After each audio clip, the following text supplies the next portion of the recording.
Oke, selamat sore Bapak dan teman-teman sekalian. Di sore hari ini saya akan mempresentasikan hasil dari tugas saya. Sebelumnya saya perkenalkan nama saya Mas OLG Banjarnahor dari Prodi Teknik Elektro. Izinkan di sore hari ini saya akan memaparkan materi dari pembangkit listrik tenaga air sungai.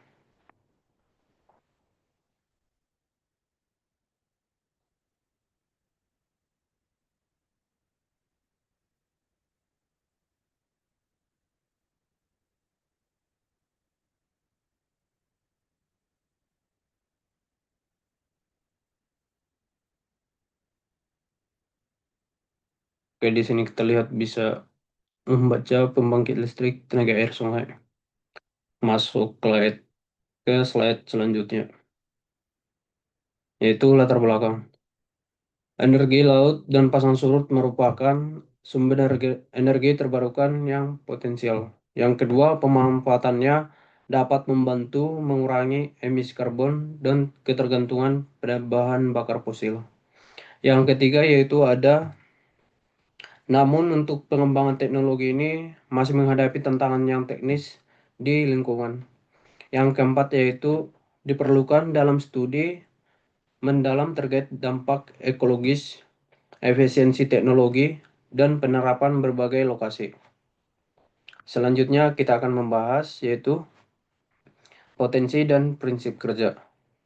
Energi pasang surut berasal dari perubahan tinggi muka air laut akibat gravitasi bumi, bulan, dan matahari. Dua teknologi utama yaitu tidal run system dan tidal stream system. Yang ketiga, potensi besar ditemukan untuk wilayah pesisir dengan perbedaan pasang surut yaitu 4 meter. Yang keempat yaitu Indonesia memiliki potensi tinggi seperti di Papua, Sungai Maro, Dingul, dan Selat Muli. Selanjutnya kita akan membahas yaitu dampak lingkungan sosial, perubahan hidromika dan kualitas air, resiko gangguan bagi habitat dasar laut dan burung pantai. Yang ketiga yaitu kebisingan dan medan elektromagnetik dapat mempengaruhi biodata laut, potensi konflik ruang dengan nelayan, namun juga membuka peluang untuk ekonomi baru. Yaitu selanjutnya kita akan membahas inovasi dan teknologi. Turbin generasi baru dengan efisiensi tinggi dan dampak minimal. Simulasi numerik yaitu MIS Del FT3D atau Flow untuk analisis potensi. Sistem open source seperti REES untuk daerah terpencil. Yang keempat yaitu pemanfaatan sensor dan model lift Chichle assessment untuk berkelanjutan proyek. Selanjutnya kita akan membahas hasil penelitian dan studi kasus. Yang pertama yaitu ada studi kasusnya di Eropa. Proyek Shepherd Estuary dan El Arans menunjukkan perubahan arus signifikan namun dapat dikendalikan. Yang kedua yaitu studi lingkungan.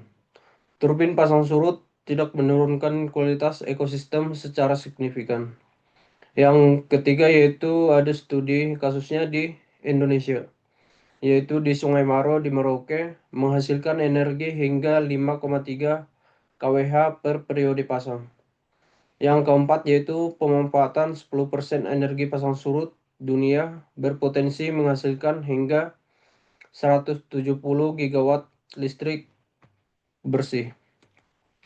Selanjutnya kita akan membahas kelebihan dari PLTA. Teknologi turbin pasang surut, microgrid, dan sistem energi sungai dinilai ramah lingkungan dan berpotensi diterapkan di banyak lokasi pesisir.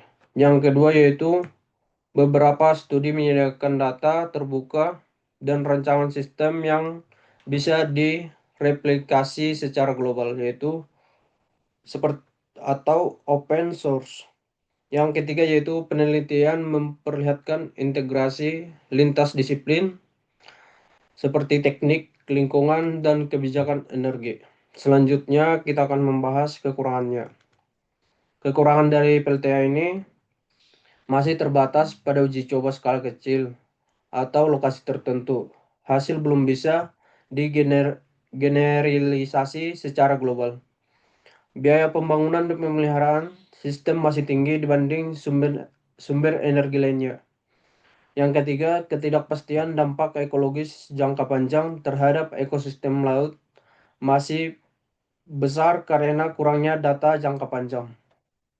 Selanjutnya yaitu kita membahas ke arah masa depan nanti.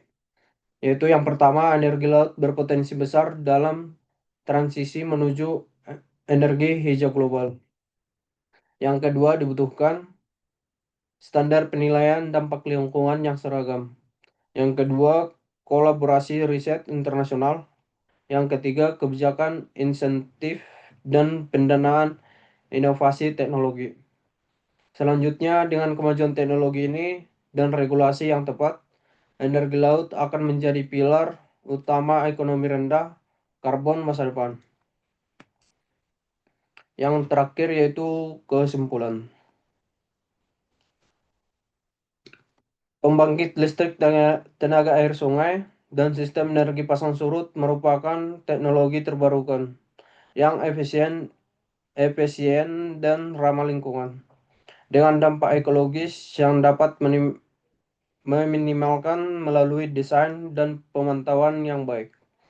Yang kedua, memiliki potensi besar, baik untuk skala besar seperti Sever dan Shannon Estuary, maupun skala kecil seperti RES untuk daerah terpencil. Yang ketiga yaitu mendukung dekarbonisasi energi global, membantu mengurangi emisi gas rumah kaca, dan ketergantungan pada bahan bakar fosil. Yang keempat yaitu memerlukan kebijakan dan kerangka evaluasi lingkungan yang matang agar pengembangannya selaras dengan prinsip berkelanjutan dan konversisasi terhadap ekosistem air.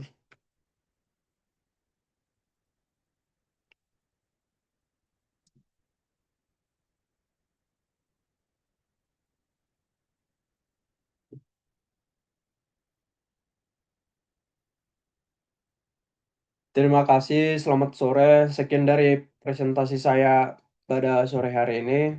Apabila ada salah kata, saya minta maaf. Terima kasih, selamat sore. Shalom.